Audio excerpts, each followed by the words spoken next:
Hello, everyone, and welcome back to another episode of the Rise and Talent Talkers. This is episode 8. I'm here hosting alongside Alex, and today we're going to be interviewing karting driver Owen Turpin. Hi, Owen, how are you? Hello, I'm good. How about you? I'm good, thank you. So, to get things started, what made you want to get into motorsports? Well, I I've grown up watching motorsports, primarily F1. That's sort of because of my dad, and so we've been watching F1 since like 2016, I would say. Yeah, and that kind of just lit a spark in me that was like, I I have to do that in some way, shape, or form. I just had a sort of drive in me that was like, I have to do that. I made a PowerPoint, um, yeah, to try and persuade my parents to get me into karting, and it took them a while. I did it like 3 times before they eventually said yeah, sure. And so for my birthday, I went karting, and it was a pretty low level, just a practice session at like a tiny track, um, and then I did it again and again and again and again, until I got into my first championship. Mr. George Russell over here with the presentation. Got it. So who is your inspiration in motorsports and why? Well, you said George Russell. It is actually George Russell. Oh, okay. Yeah.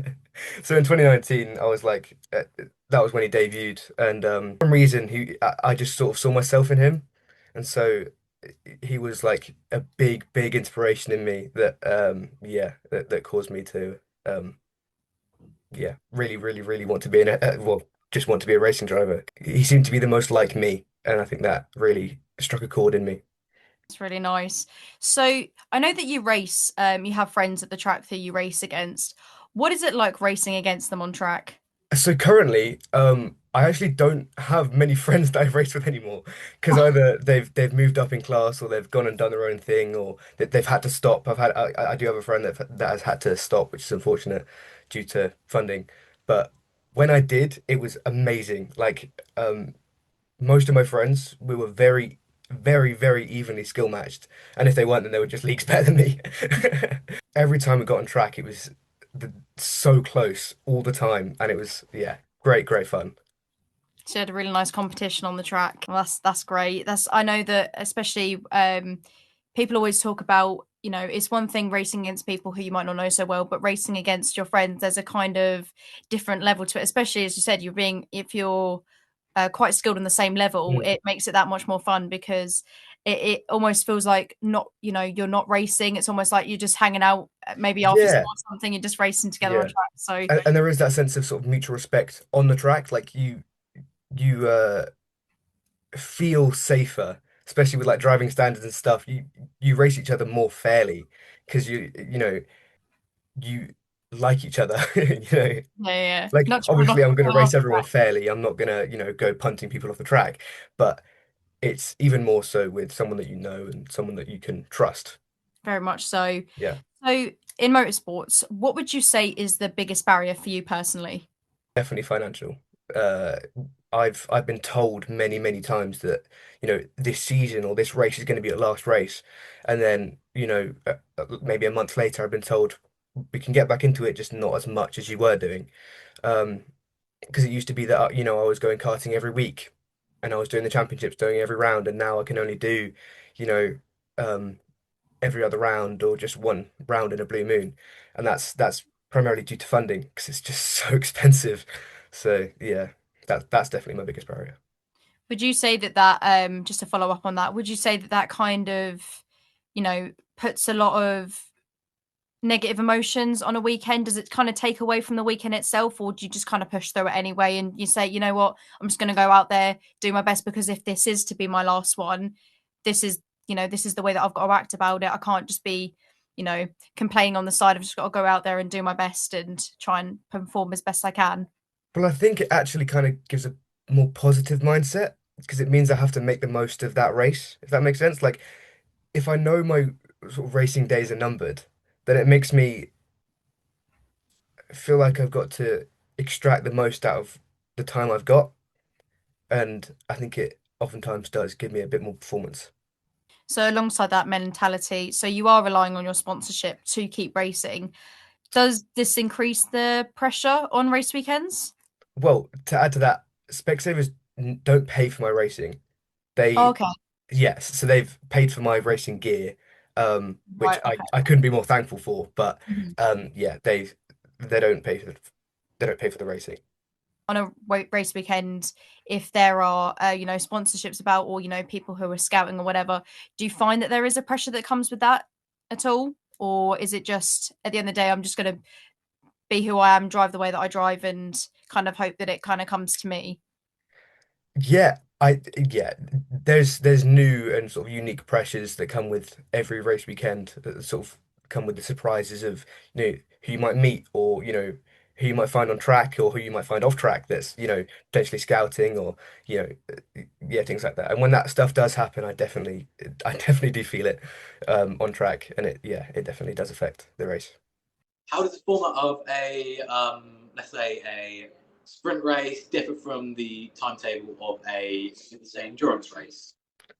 Or it's a huge difference that it really impacts me like sort of mentally like on track because obviously yes you are racing with a team and so it does cut up your stints but with the endurance races I entered 2 3 hour endurance races with my race team, and so with a just a regular sprint race they normally last about 15 maybe 20 minutes max, and so it's a pretty light like it's less on your physical ability and it's more on how how much you can extract out of the cart.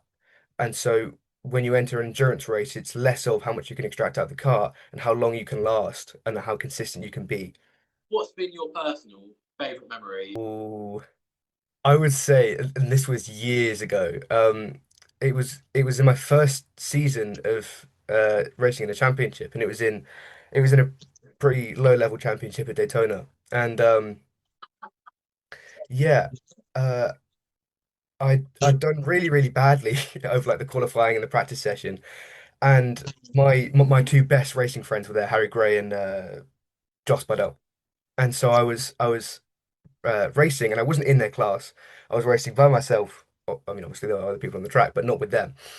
And so I started the race, and I just started cutting my way through the field, and I didn't know where I got this pace from, but I ended up winning the race, and it was one of the best feelings ever. But yeah, that was definitely my best race. I don't quite know when I started or where I started, but yeah, I won the race, and that was yeah, I think the best moment. Where do you plan to move from karting in the future? What's your game plan? Okay, so due to funding, I'm probably gonna have to hang up my helmet for a bit, at least while I get, my sort of primary education out the way. So maybe when I'm 18 and above, I can sort of pick up racing again, whether that be karting again or whether that be um, in cars. I mean, I'm gonna have to find a big sum of money for that. But yeah, I think that would be my next step from here. Overweight race weekend, when you enter it, what does your mentality look like? And how are you able to keep that mentality consistent throughout said race weekend? So when I like sort of go into the grounds of the race circuit, my head is always going crazy. Like I can never keep it under control. It's always just like my thoughts are going from what's going to happen on turn one to how I'm going to talk to this one person I meet at the track. It goes from one end to the other. But as soon as I get in the car, my mind goes relatively silent, to be fair. And then yeah, when I'm on the track, it's again, I'm not really thinking of much. It just kind of happens, like I just drive and it sort of just comes to me. It's not something that I think about, but off track definitely is a really tough time mentally because it's just I'm trying to manage everything in my head. So yeah, What advice would you give to a kid, let's say 7 year old, they want to start karting? I say do it ASAP. Like try and convince your parents, probably in the same way that I did because it worked. But you know, just get into it as soon as possible because obviously the younger that you get into it, the better. It gives you more time to get spotted by sponsors, championships, people who could give you many opportunities and pathways and into motorsport. I think I started quite late at the age of 11, but if you're really young and you want to get into motorsport, don't hesitate. Like, yeah, just do your research, you know, and what's the worst that can happen? You obviously one of the drivers who very much relies on, you don't have any really form of funding coming in, it relies solely on very small parts of funding that come in to actually keep your racing career going.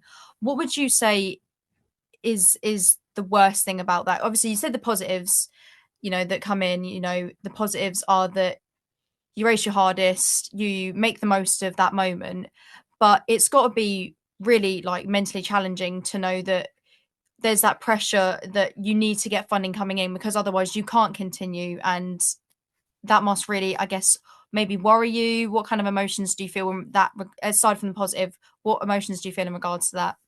Yeah, I mean, motorsport's my passion, and so just the thought of not being able to do it is really hurtful. Like it's just a yeah, it's scary. It's really scary because it's like it's such a big part of my life. Like, the people I've met, the yeah, just the memories I've made. It would be so um hard to lose that. I mean, obviously, I'm not going to lose the memories, but um yeah, it's going to be really tough to hear the words, "You can't do this anymore." I can imagine. I've come across so many posts, unfortunately, on social media, which, I've always told people is the reason I was inspired to start RTA, which is obviously this is the sister channel in a sense next Mm. to RTA, because RTA was inspired by someone who shared their racing story and how it abruptly came to an end due to lack of funding. And so it really, as someone who's had a sport close to my heart, seeing that in someone else and knowing that it could have been prevented, had the funding have come forward, had the opportunities have aligned with him in order for him to have kept racing. So, yeah, I completely understand in that respect. If fortunately, I'm going to say fortunately because I really hope that you do continue with your career, where would you want to see it go in the future? Honestly, would just be happy to be racing in any sense, whether it be karting or, cars. I mean, being realistic, it's not going to get much further than just a low level, maybe touring car championship or endurance. I've got a friend who does hill climb, Harry Gray, Alex, you know him. So, uh, yeah, that would be an awesome thing to get into. So I could maybe follow in his footsteps, which would be sick. I truly, genuinely hope that you do.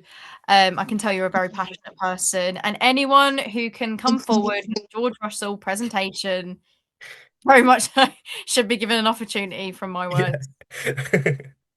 Well, that concludes the end of our interview with Owen. Owen, thank you so much for joining us today, and thank Thank you. you for also coming and doing the interview. Um, Once again, if you would like to see future episodes from us, then be sure to like, share, subscribe, and follow for all future episodes. As I say, we talk to so many amazing people, and we really hope that you can join us for the next episode. Thank you very much, and we'll see you in the next one.